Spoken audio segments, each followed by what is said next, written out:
Gas and electric company PG&E is hosting its investor conference in New York today, and joining us to talk more about the energy transition, consumer demand, and much more ahead of that is Patti Poppe. She's PG&E CEO. And Patti, thanks a lot for coming in today. Becky, nice to be with you. I think a lot about what a tough job you have. You stepped into PG&E at a point when that company was in a lot of trouble. They had filed for bankruptcy. California's been a very difficult place to do business. A lot of people looked at that and said, yeah, no, thank you.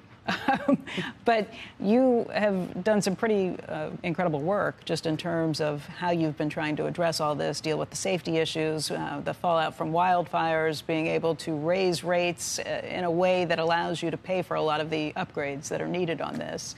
What are you going to talk to the street today about? Well, we're going to talk about our what we call our power pyramid.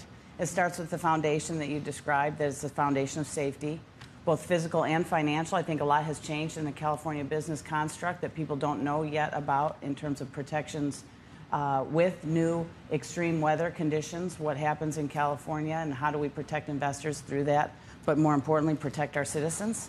And we've made dramatic improvements and changes there. In fact, Moody's RMS did an assessment and has identified or calculated that we reduced the risk of economic loss by 93% as a result of the safety measures we put in. So that's the foundation.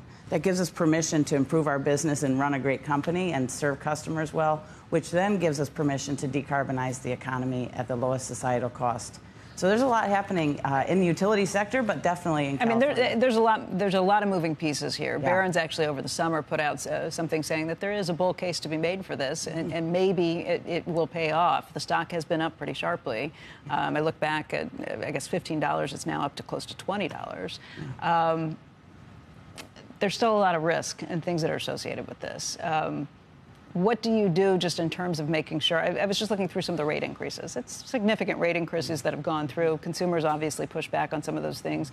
But in California, the regulators have allowed that to continue. I guess they're on board with what you're trying to do. Well, I think no one can argue with making it safe. Yeah. And we chose safety, and we have to invest in infrastructure that's fit for purpose. I mean, just look at what's happening on the East Coast this week. It's devastating, tragic. As weather conditions get more extreme, we need infrastructure built for purpose, infrastructure people can count on. So in California, that means in our highest risk areas, undergrounding power lines in a way that we would not have before, that's more economic, because today the response to emergencies is expensive. Trimming trees every single day of the year is expensive.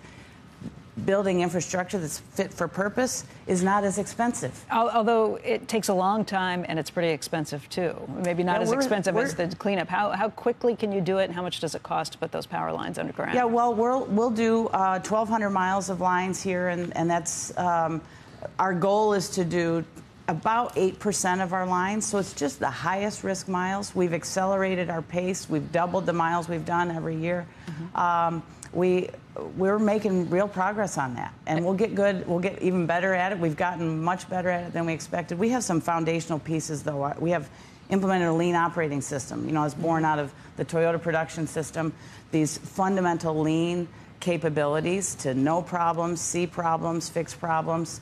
We're implementing those, and that's helping us improve our business every day. The people of PG&E are stepping up to serving better at a lower cost, and that's all happening right now.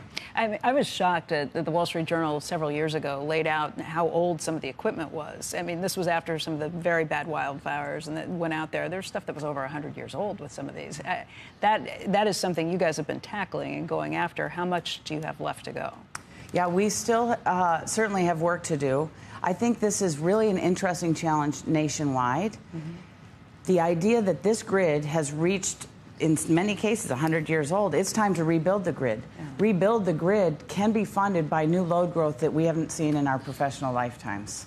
So load growth from EVs, load growth from electrification, load growth from data centers. Economic growth in California is driving load growth. That can actually fund the rebuilding of the infrastructure, because today we can fulfill that demand in a more dynamic, technical way. We can leverage AI to actually optimize the grid in a way that hasn't happened before. I think this is the untold story of the utility sector, but specifically PG&E in California, being able to capitalize on load growth and a dynamic technology-enabled grid. I mean, that's been the huge question, though, just the demand for AI power itself. How do you keep up with that? Because we've had plenty of people who come in here and say it's not going to be able to keep up with it 2 years from now. Yeah, I have a different point of view. In California, we call it good load or beneficial load. So we did some calculations we shared with investors, and we'll be sharing this today.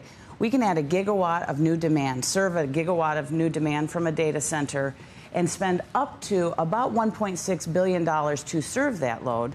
But that's new sales, and people don't talk about this in utility speak very often. New sales can actually fund that investment. The investment gets spread out for customers because it's capitalized and depreciated over time, so customers win, and customers' bills can actually go down 1% to 2% as a result of that new data center load.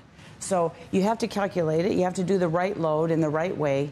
We can lower or raise what we call the belly of the duck curve in California. We can fill up that belly of the duck, utilize energy in the middle of the day, make sure we don't add to the peak with a smart dynamic load management system, and actually lower unit costs of energy for this new load. So we can rebuild the grid funded by new load. That's a winning formula. Any other business sector would love it. We're a little nervous as a sector, I think, because we haven't seen new load in our lifetimes. But this is the best thing that could happen to the grid. What is the biggest impediment to getting that done, just in terms of permitting, what you need to deal with?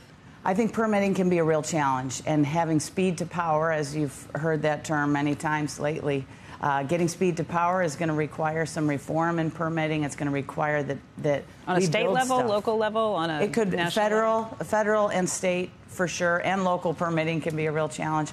But we'll get good at that. We can plan for it now, and we're getting better and better at being able to see that load so that we can fulfill it faster. You mentioned earlier what we've seen in the southeastern and even the middle of the United States after Hurricane Helene. What's being done there? What can be done? As somebody who looks at this from the infrastructure, the energy infrastructure, what needs to be done? Yeah, I do think we have to look at at having climate adapting infrastructure. We have to look at what are the standards. The standards of yesterday don't contemplate the kind of wind speeds and moisture levels, the rain that we saw in this storm.